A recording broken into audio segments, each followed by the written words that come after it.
No discriminación, no racismo ni clasismo de nación contra nación, hay una sola. Bienvenidos y bienvenidas al podcast del proyecto Trato Digno, que coordina el Centro para la Observación Migratoria y Desarrollo Social en el Caribe, OPMICA, y el Centro de Desarrollo Sostenible, CEDESO. Hoy con un tema que está sobre el tapete: derechos laborales, migración y trabajo. ¿Cómo proteger los derechos laborales de las y los trabajadores migrantes en República Dominicana en este 2022? Este es nuestro segundo capítulo de la serie en la que abordamos los desafíos que enfrentan las personas migrantes viviendo en República Dominicana en materia de acceso a regularización, servicios de salud y garantía de derechos laborales. Soy Clara Morel, oficial de comunicaciones de OPMICA, y estaré a cargo de la moderación de este podcast, de nuestro diálogo. Tengo el honor de presentarles a dos expertos, a dos defensores de derechos humanos que con diferentes ámbitos de acción tienen una larguísima trayectoria de servicio y de trabajo, que confluyen en el esfuerzo colectivo de dignificar las condiciones de vida y garantizar los derechos laborales de los y las trabajadores en República Dominicana. Ellos son Beneco Enesia, director de CEDESO y coordinador general de nuestro proyecto Trato Digno, y también la distinguida Eulogia Familia de la Confederación Nacional de Unidad Sindical, CNUS. Nos pondrán en contexto del momento en el que nos encontramos en materia de defensa de los derechos laborales y de manera específica los retos y las problemáticas que enfrentan los trabajadores en el país. Volviendo a la pregunta central, ¿qué podemos hacer para proteger los derechos de los trabajadores? Bueno, la situación de las personas migrantes en República Dominicana ha estado sobre el tapete.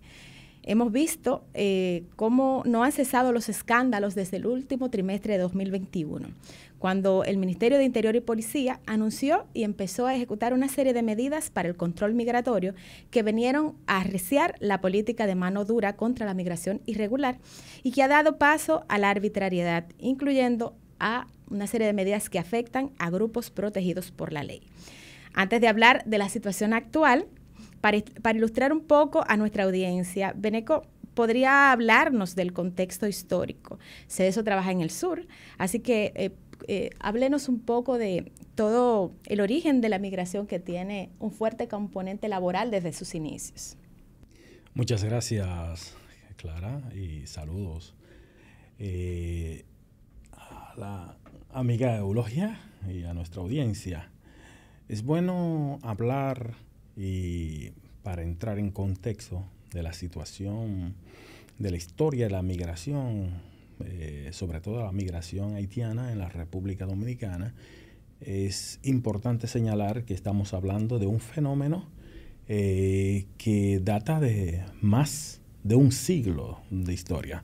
Un siglo, para que nos hagamos una idea, yo todavía tengo un medio siglo y tengo muchos días. Así que, entonces, hablar de un siglo, estamos hablando de muchos años, de un fenómeno, de una práctica, de un intercambio que se da, de una movilidad de la gente que ha tomado, digamos, diferentes formas.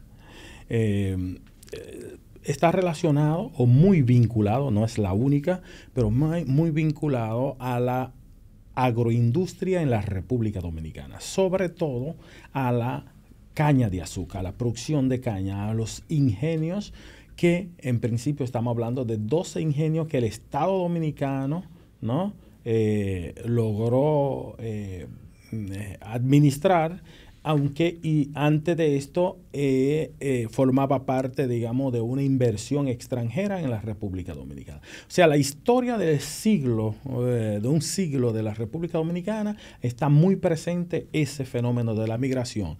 Nosotros somos fruto de ese fenómeno de la migración. Yo soy de una segunda generación de migrantes en la República Dominicana, que por lo tanto no es solo un hecho, no es solo las personas que se movilizan, sino cuando la persona se moviliza, trae consigo toda una vida, una vivencia, una costumbre, una forma de ser.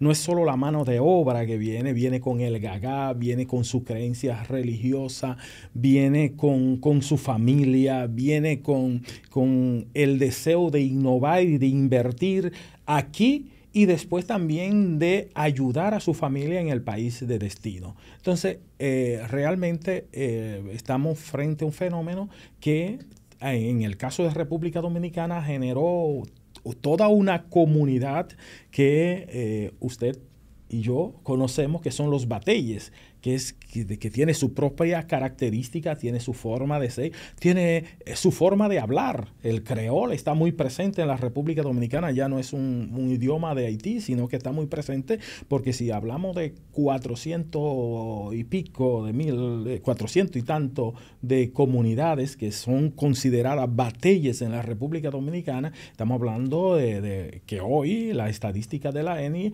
plantea de cerca de medio millón, ¿no?, de migrantes que hay en la República Dominicana, o había en la República Dominicana, de acuerdo a los estudios. Entonces, este fenómeno, reitero, es un fenómeno que está muy presente en un sector que históricamente ha sido importante. Antes se hablaba de la caña de azúcar como la espina dorsal de la economía dominicana, y la agroindustria un poco más amplio, ¿no?, porque ahí está el algodón, el café, ¿no? Nosotros somos productores, exportábamos bastante café, y es parte ya de una cultura en la República Dominicana, el café, el cacao. Hoy muy presente el tema del banano, ¿no? Son, digamos, que están asociados, por eso decimos, a la agroindustria.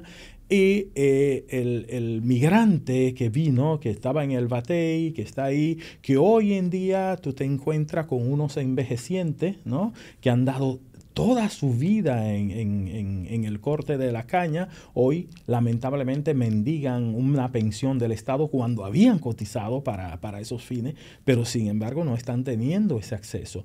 Y hoy también se ha un poco, ya en la actualidad, plantear que ya no es una migración fundamentalmente de hombres, ¿no?, digo masculino, sino que también ahí ya está presente las mujeres jóvenes, y a la fecha es un tema que se ha ido, si se quiere, diversificando, que ha ido generando otro tipo de forma, muy ligado, que ha servido de base para que hoy la República Dominicana también esté incursionando en otros sectores, como el tema de servicio, en el tema del turismo, en el tema de la construcción, como está también presente la migración, pero ahora también el tema de la presencia de la mujer, ¿no?, y una población bastante joven que por la propia situación actual del 2022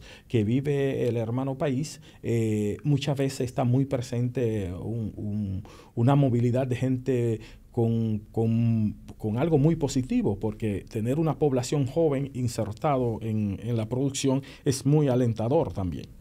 Sin embargo, a casi 20 años de la promulgación de la Ley General de Migración, los desafíos en materia de regularización siguen como el primer día, y a pesar de esa historia tan amplia que usted nos ha comentado, casi un siglo de migración laboral. Cuéntenos un poco qué pasa en la actualidad. ¿Hay ahora desafíos particulares con relación al proceso de regularización que se llevó hacia la población migrante? Eulogia no me deja mentir, claro, que 20 años después no es solo de la ley de migración, es también 20 años de la capitalización o privatización del sector de la caña, ¿no? Entonces, eso también generó ya otro fenómeno, ¿no? Ha cambiado de una administración netamente del Estado dominicano a través del Consejo Estatal de Azúcar, ahora a unos concesionarios, al sector privado, que capitalizan la empresa. En el caso de Barahona, me refiero al Consorcio Azucarero Central, ¿no? Y la ley de migración, y que usted muy bien señala, a 20 años yo lo que puedo decir que estoy viendo retroceso. O sea, es un fenómeno que en vez de garantizar progreso, más derecho, lo que estamos sintiendo es menos.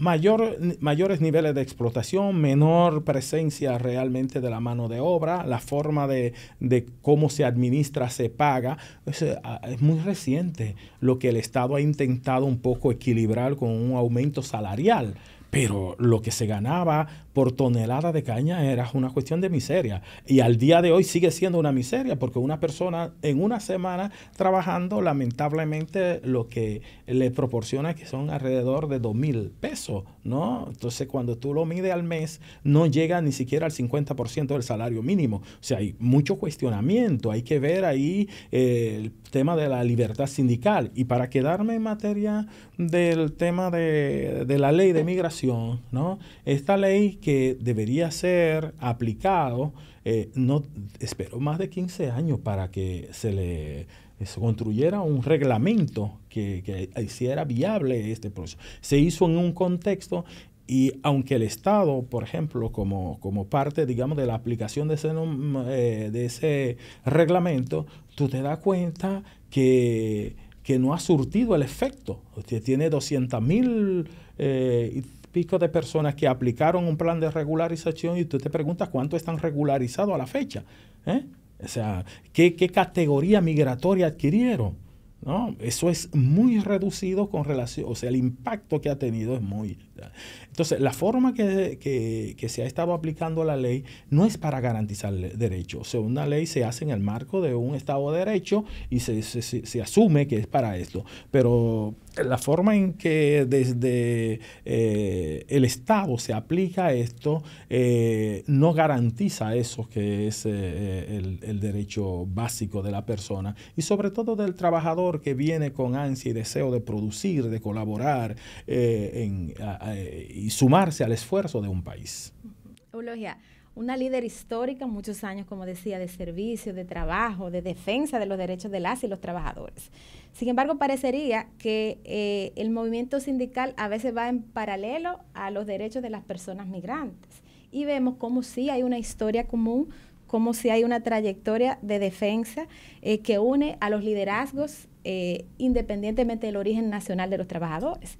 Háblenos un poco de ello, de cómo el movimiento sindical ha dado la mano, el brazo, a el movimiento por la defensa de los derechos de las personas migrantes y particularmente de las y los trabajadores. Claro, muchas gracias. Bueno, yo voy a rescatar un poco lo que decía mi compañero sobre la cuestión del trabajo de los inmigrantes y su inserción en los sectores productivos nacionales.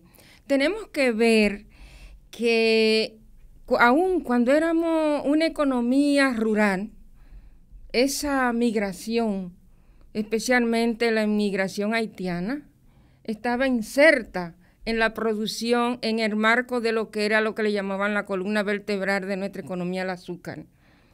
Y nuestro país se fue desarrollando y fue creciendo, y otros sectores se han vuelto muy dinámicos, y todos los sectores más dinámicos de nuestra economía, ahí está la inmigración presente en esa producción. Ahora bien, en lo que tiene que ver con la protección y los derechos de los trabajadores migrantes en nuestro país, hay una situación que tiene que ver, una es un desajuste con lo que es la legislación y lo que es la práctica. Porque hay legislaciones que pueden no ser tan buenas, pero legislaciones hay algunas que hay. Ahora, la práctica de la legislación no es la que genera la protección necesaria a estos trabajadores y el ejercicio de derechos. Esto porque los sectores dominantes siguen manejando lo que es la cuestión de la dirección política en materia de derechos de los trabajadores y trabajadoras. En el caso de los migrantes, tenemos, por ejemplo, esa ley de migración se ampara en el convenio 87 de la OIT sobre libertad sindical, pero no sobre negociación colectiva.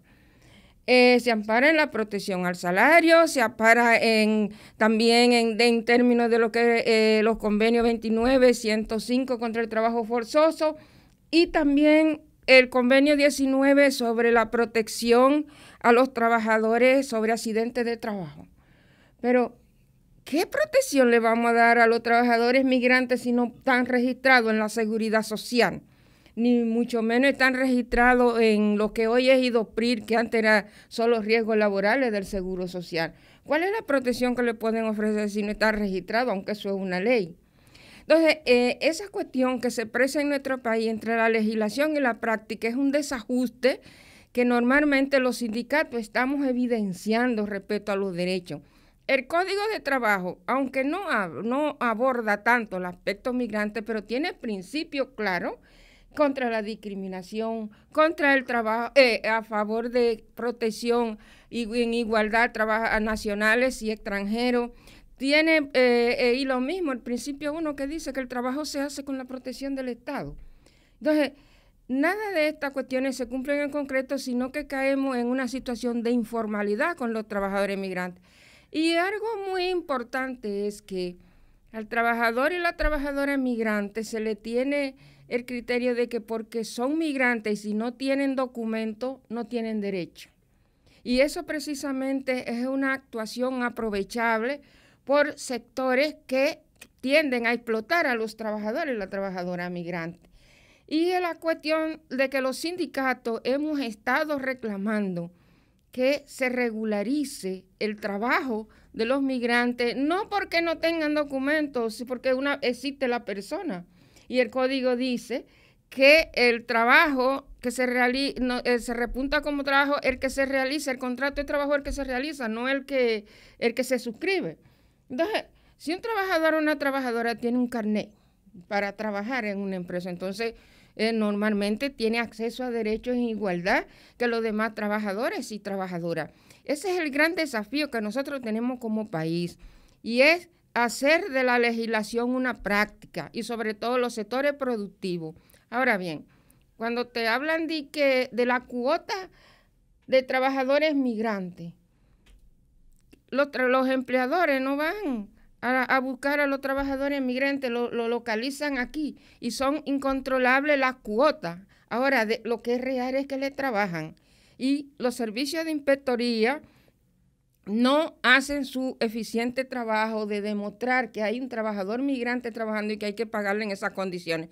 ¿Por qué aquellos trabajadores que hemos propiciado que vayan a los tribunales a reclamar? Al tribunal nada más le queda con fallar que se le den sus prestaciones independientemente de su condición de que tengan documento o no.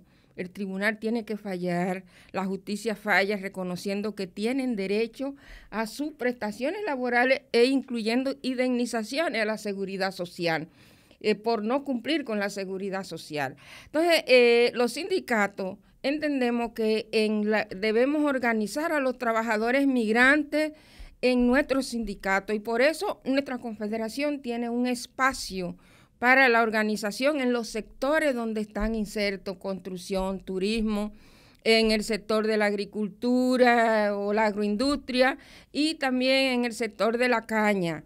Ahora, los trabajadores migrantes también a veces tienen dificultades porque tienen desconfianza de los dominicanos y las dominicanas, aún seamos dirigentes sociales. A veces piensan que le estamos utilizando o que están inseguros si lo vamos a denunciar. Algunas veces que comenzamos a organizar estos trabajadores, en el sector de trabajadora doméstica, algunas veces que comenzamos a organizar a los trabajadores, la práctica fue formar a trabajadores y trabajadoras de los migrantes haitianos en términos de que pudiesen hablar y convencer a sus compañeros junto a los dominicanos de que en realidad la organización sindical quería apoyarle en sus necesidades. Y así logramos muchas veces informaciones de ellos, de su realidad, porque se la decían a sus compañeros. Pero había que focalizar grupos de migrantes para que pudiesen hablar con los demás dentro del ámbito de trabajo. Entonces, estas son realidades que el sindicato hoy en día confronta y sobre todo porque es un sector muy vulnerable y este es un país donde la vulnerabilidad en nuestra cultura, la discriminación es muy pesada. Lamento decirlo, pero es así. Los sectores vulnerables, migrantes, domésticas, las personas LGBTI, la cuestión de la discapacidad, nuestra cultura todavía no ha recibido la educación que le haga cambiar de actitud de que son personas y seres humanos y que tienen derecho en igualdad todos y todas. Y por eso nos encontramos también en los desafíos hoy en día de las trabajadoras domésticas y la aplicación del convenio 189. ¿Por qué? Porque nuestra cultura no asume que las trabajadoras domésticas tienen derechos iguales que los demás trabajadores. Y entonces creen que todavía deben ser personas esclavizadas, sumisas, obedientes, como piensan cuando tienen a un migrante o una migrante trabajando, muchas veces que deben ser personas sumisas por su condición de vulnerabilidad en que se encuentran. Claro, sí, pero rescatando un poco el tema del 80-20, esta propuesta a veces de los grupos radicales de dominicanizar o nacionalizar el trabajo como respuesta a lo que ellos alegan es el descontrol migratorio. Como si el trabajo nacional o ejercido por nacional no tuviera sus propios desafíos. Por ejemplo, usted acaba de hablar del trabajo doméstico remunerado. Ampliar un poco y también para dar paso a Beneco de los desafíos que hay con los dominicanos que son descendientes de personas migrantes. Trabajo precario, trabajo forzoso, esas características que vulnerabilizan más a las personas, pero que lo que vemos es que la sociedad dominicana como que no está lista para esa conversación, de que se evidencien esas vulnerabilidades. Primero voy con Beneco, dominicano de ascendencia haitiana y trabajo. Toda esa realidad que nosotros pudiéramos creer que solo afecta a sus padres, pero se traspasa a quienes incluso tienen documentos y ni hablar de quienes no tienen documentos.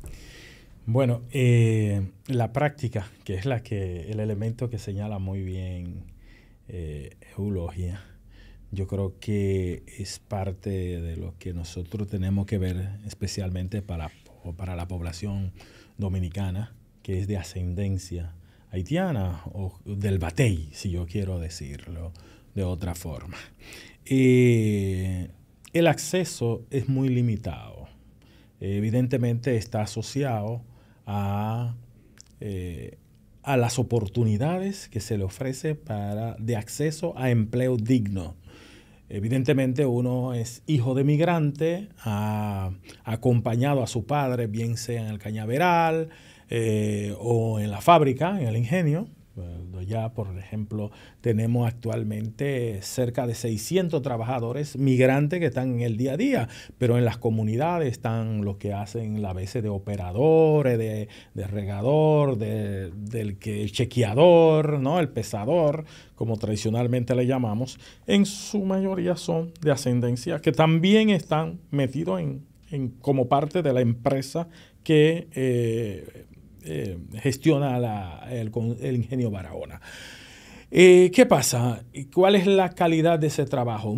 Algunos de ellos carecen de un documento, por lo tanto están limitados a un determinado trabajo. O los que sí tienen entonces documento, un grueso importante, estuvo en sobredad porque cuando quiso conseguir el documento estaba con limitaciones de poder completar su estudio. Entonces, los que realmente logran superar esa barrera son los que efectivamente pueden insertarse al mundo laboral de forma digna o un poco más formal, si se quiere decir. Entonces, ahí hay un gran reto de los descendientes de migrantes que muchas veces se ven restringidos a poderse movilizar a otros espacios para laborar en otro tipo de empresa. ¿Por qué? Porque sabe que existen los controles, entonces estos solamente logran superarlo aquellos que tienen efectivo acceso a algún documento, como es el caso de la cédula. Y hay un elemento también que quiero resaltar sobre lo que dice la compañera Eulogia Familia. Y es importante, en la norma nacional se les reconoce, ¿no?, independientemente al estatus de la persona, la condición de trabajador. Ahí es importante, es la persona, el que hace el trabajo, entonces tiene derecho. Ya si tiene documento o no tiene, ya es una ganancia y eso es importante. Pero la práctica es que de esos 600 trabajadores que tengo, digamos, directamente como cortadores de caña, no tienen un sindicato, ellos no se sienten representados por un sindicato, o sea, no son incluidos, y aunque puede aparecer algún espacio o alguien que le diga que existe un sindicato, ellos no se sienten representados. Entonces, esto es importante porque eso va a dignificar, eso es donde se va a ver. ¿Por qué lo digo? Porque son personas que trabajan, como señalé anteriormente, por un salario, más que por un salario, trabajan por tonelada. El día que no trabajan, si se enferman y no cortan o están enfermos, no tienen posibilidad de trabajo. Pero hay otra excusa que usa la empresa, y es el tema de la documentación para ingresar a la seguridad social, que también le daría protección, ¿no? Entonces, asociado a esto, como no pueden cotizar a la TCS, pero sí lo están empleando, ¿no? Entonces, yo creo que ahí tenemos un reto de buscar alguna forma en que esa persona pueda conseguir el acceso a la protección social por parte del Estado Dominicano, porque de una forma u otra esta empresa está explotando su mano de obra. Y así tenemos varios aspectos que está asociado ya a gente que no son picadores, son trabajadores, pero que cuando tú revisas lo que es el salario que ellos reciben, están por debajo del umbral de la pobreza, ¿no? Entonces son situaciones verdaderamente de extrema preocupación, y que creo que la Confederación sigue teniendo ese reto, ¿no? Para poder insertar a esta población y a lo que se exponen también. Es que muchas personas de esta viven, digamos, preso, yo lo podía decir así, si queremos entrar en detalle tal, porque no pueden movilizarse de la comunidad donde viven, porque están asediados por migración, mientras sí trabajan ahí, entonces sí, pero si no, entonces migración lo apresa y pueden perder todo lo que ellos tienen en un momento a otro, porque son deportados. Yo le llamo en caliente, o sea, es agarrado y ¡pum!, en la frontera, sin tomar en consideración todo lo que sería los aspectos humanos de poder recuperar su salario, de ver, recoger lo poco que tiene, si tiene familia. Es una realidad. Sí. En el caso del trabajo doméstico remunerado, que hay similitudes, Beneco hablaba de preso de confianza, podría decirse, que tiene que agradecer incluso el trabajo precario que le dan porque no tiene otra opción.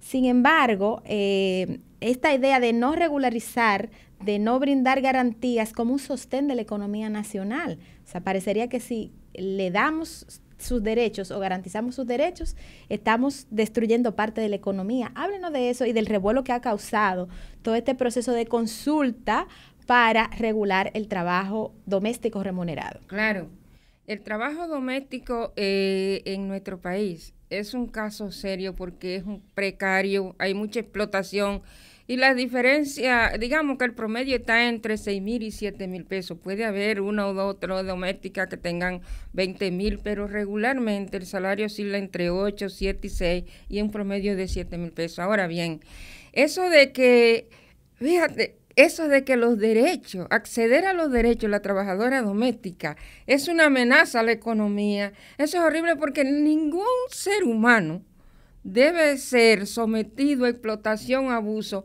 por el bienestar de otro grupo. Entonces es como que un grupo social necesita que se explote a la trabajadora doméstica laboralmente para poder estar bien. Eso no es posible, eso no es justo.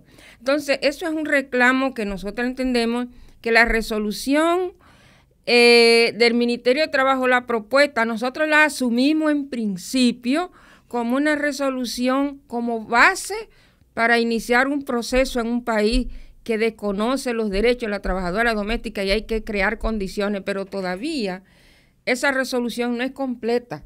Todavía le faltan muchas cosas que eso se podrá discutir en el futuro después que hayamos resuelto el problema salario, jornada y vacaciones y derechos de las trabajadoras domésticas y seguridad social, sobre todo porque hay un componente que te habla también del trabajo de la migración en ese convenio que todavía no está, o el derecho de sindicalización y negociación colectiva. Claro, los convenios 87 y 98 están ratificados en el país y desde luego ahí está garantizada la negociación colectiva y la libertad sindical. Pero hay otros aspectos del trabajo, la erradicación del trabajo infantil, que también plantea que son cosas que a futuro tendremos que discutirlo. Por ahora estamos de acuerdo con esta reglamentación, y aun cuando hay algunos sectores que están protestando, nosotros entendemos que las empleadoras deben comprender que las trabajadoras domésticas son el principal bien que ellas tienen en sus hogares al iniciar el trabajo diario, cuando se van a trabajar, cuando se van a sus hijos a la escuela, porque se quedan cuidándole la casa, limpiándole y resolviéndole los asuntos alimentarios, y lo resuelven todo en la casa porque se quedan ahí como las responsables de todo. Entonces, es una norma, es un reglamento que solo viene a aplicar un convenio que está ratificado en el país, ratificado y en vigor desde el día 15 de mayo del 2016, y que a esta fecha no se ha aplicado precisamente por la resistencia de todos esos sectores. Finalmente, el gobierno actual decidió comenzar a aplicarlo y nosotros saludamos esta decisión, pero todavía faltan muchas cosas que resolver. Pero por el momento nosotros creemos que eso crea la base de que vayamos cambiando la cultura de que las trabajadoras domésticas no tienen derecho. Y el trabajo doméstico tiene un componente de migrante. Antes, déjeme decirle que el trabajo doméstico antes emigrante era más, la participación era más alta que ahora. Porque las trabajadoras domésticas haitianas, que son la mayoría que venían aquí a trabajar, están usando más República Dominicana a la vez que trabajan, pero lo están utilizando más como tránsito, porque se están yendo al Cono Sur, se están yendo a Chile, a Brasil, como lo hacen nuestras, las dominicanas.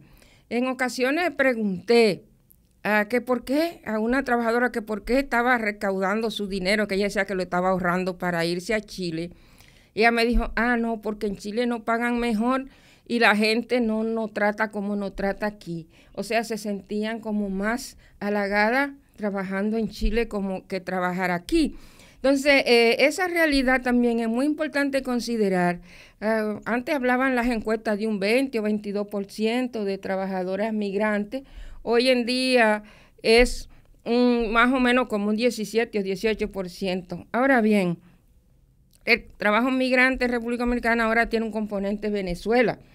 Hay una migración venezolana, pero no es tan alta.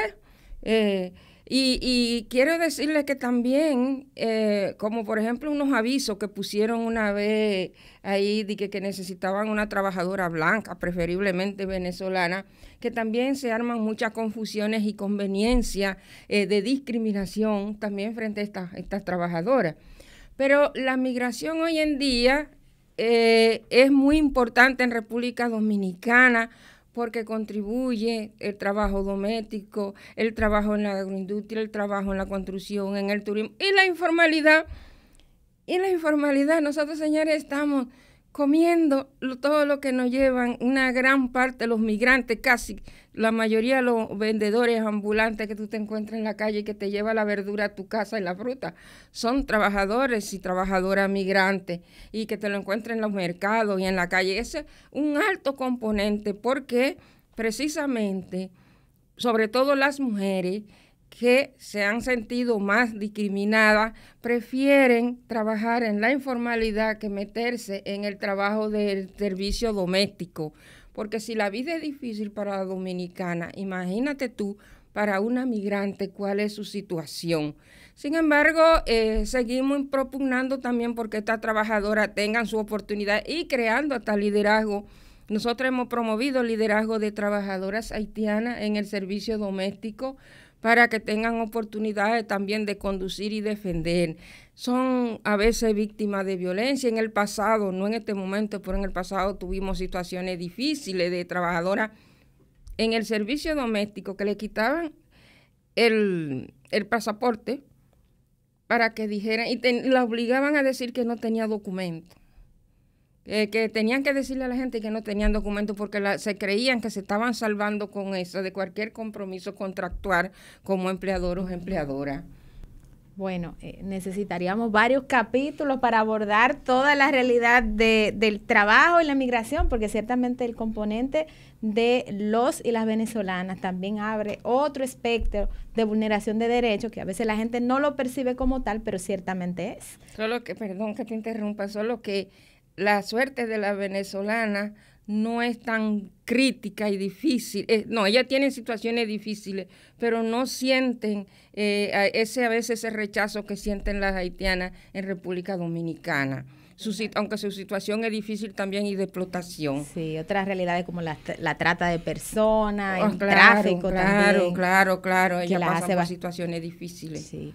Finalmente, ya estamos casi al cierre de la conversación, sí. Lo que pasa es que el tiempo se nos ha ido rapidito porque ha sido bastante interesante y un diálogo enriquecedor entre dos perspectivas de defensa de derechos que están históricamente unidas. Y precisamente voy a este punto. ¿Qué sigue? ¿Cuáles son los desafíos del movimiento social, tanto desde la perspectiva de los sindicatos como también desde las organizaciones de sociedad civil, que tienen que ir de la mano con las personas migrantes que también son trabajadores, que también son padres de familia, que también están insertos en la comunidad? En este caso, desde el trabajo. ¿Cuáles son esos desafíos que tenemos de frente para poder defender los derechos de las personas migrantes trabajadoras? Bueno, yo creo que lo importante es que esto que estamos haciendo aquí se puede ampliar. Yo creo que seguimos necesitando de diálogo, una escucha activa, de que podamos ponernos, si se quiere, en los zapatos del otro. Porque cuando hablamos, por ejemplo, del caso de la trabajadora doméstica, estamos hablando de que son personas que están, cada uno de nosotros está cerca de una trabajadora doméstica. O es trabajadora doméstica o tiene una trabajadora doméstica. O tiene un vecino o una vecina. Estamos hablando de realidades que tenemos ahí al lado. Entonces, tenemos que mirarnos ahí.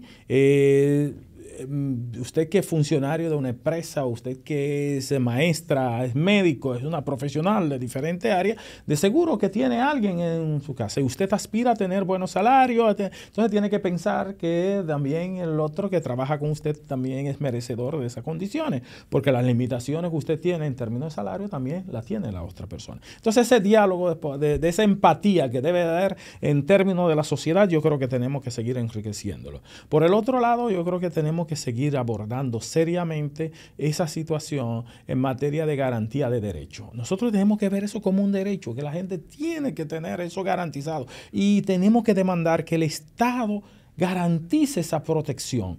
Porque no podemos vivir de espalda a esa realidad. Y el Estado en este caso tiene alta responsabilidad, el Ministerio de Trabajo, la TCS, quien sea, ¿no? Pero el Estado como tal, los legisladores tienen que darle el paso necesario, ¿no? Para que eso realmente se haga efectivo. Por el otro lado es que nosotros tenemos que seguir contribuyendo, que la persona como trabajador conozca de sus derechos, se organice, que los empresarios no pueden ver como una amenaza el hecho de que la gente se organiza. No, al contrario, es una oportunidad de que el diálogo se pueda hacer canalizado mediante espacios e instituciones. Y para mí, sobre todo, también es el elemento de la documentación. No vamos a lograr avanzar, que garanticemos derecho efectivo si la gente sigue viviendo en condiciones irregulares. Nosotros tenemos que buscar los medios. Yo insisto, por ejemplo, el Plan Nacional de Regularización, que yo tengo mi crítica, yo digo, es una buena iniciativa y que debió surtir los efectos para lo cual se creó. Entonces, en esa dirección yo creo que tenemos que seguir abordando, tenemos que seguir acercándonos y vernos como trabajadores, como proletariado, como los explotados, que tenemos que ser solidarios entre nosotros y de cara a los empleadores saber que nosotros tenemos nuestra fuerza de trabajo, nuestro espíritu, nuestra inteligencia. Si no lo hacemos con las manos, lo hacemos con la mente. Esa capacidad genera riqueza y esa riqueza debe revertirse después en bienestar para quienes contribuimos en ese proceso. Cedo la palabra. No, pero yo creo que el Estado dominicano tiene que promover una política y la sociedad civil en el país en conjunto, una gobernabilidad con la migración, donde haya integración, porque precisamente muchos no se sienten representados en los sindicatos porque no hay una integración social. Lo otro es que hay que trabajar mucho aquí la cultura de las diferencias, de la cuestión de los vulnerables, su derecho, su acceso a derecho, pero también, fíjate que se hace necesario que pensemos que como a nosotros nos gusta tanto que los dominicanos y las dominicanas en el exterior envíen sus remesas para acá y que sean bien tratados allá, que también hay una cultura aquí de aceptar que la migración que está aquí está aportando a la producción y que no se le está dando nada gratis tampoco, porque muchas veces se está diciendo que son mantenidos, que se le está dando, y no es así. Lo que a ellos no se les está pagando en materia de salario y en materia, digamos, de su protección como trabajadores, el Estado cuando invierte en ellos le está recompensando en algo, pero no le está recompensando todos sus aportes a nuestra productividad. Y eso es necesario que se vea como un todo. No que lo nuestro se merecen la gloria por allá y lo de aquí no merecen ese camino, lo que vienen aquí. Es necesario que el camino sea igual para todos y todas, mediante una educación, una formación y una participación, agregando un poco a lo que ha dicho ya aquí mi compañero respecto a eso. Bueno, pues muchísimas gracias a Eulogia Familia y a Beneco Enesia por acompañarnos en esta segunda edición de nuestro podcast del proyecto Trato Digno, que precisamente trabaja en la defensa de los derechos de las personas migrantes, contribuyendo desde el diálogo y la formación a evitar las deportaciones y detenciones arbitrarias. Reiterarles lo valiosa que ha sido esta conversación y que debemos seguir extendiéndola precisamente en el marco del proyecto Trato Digno, para llevar conciencia y ese mensaje tan hermoso con el que hemos terminado de unidad. Decirle a los amigos y amigas que nos están siguiendo que pueden consultar más información tanto del proyecto como de las conversaciones que hemos tenido en estos podcasts a través del sitio web tratodigno.omnica.org y también en las redes sociales tanto de CDESO como de Óptica en Facebook, Twitter e Instagram, omnica.rd y CDESO RD. Se pueden unir a la conversación en nuestro SoundCloud y ahí pueden encontrar los podcasts anteriores a este diálogo tan enriquecedor que hemos tenido hoy. Muchísimas gracias y hasta la próxima.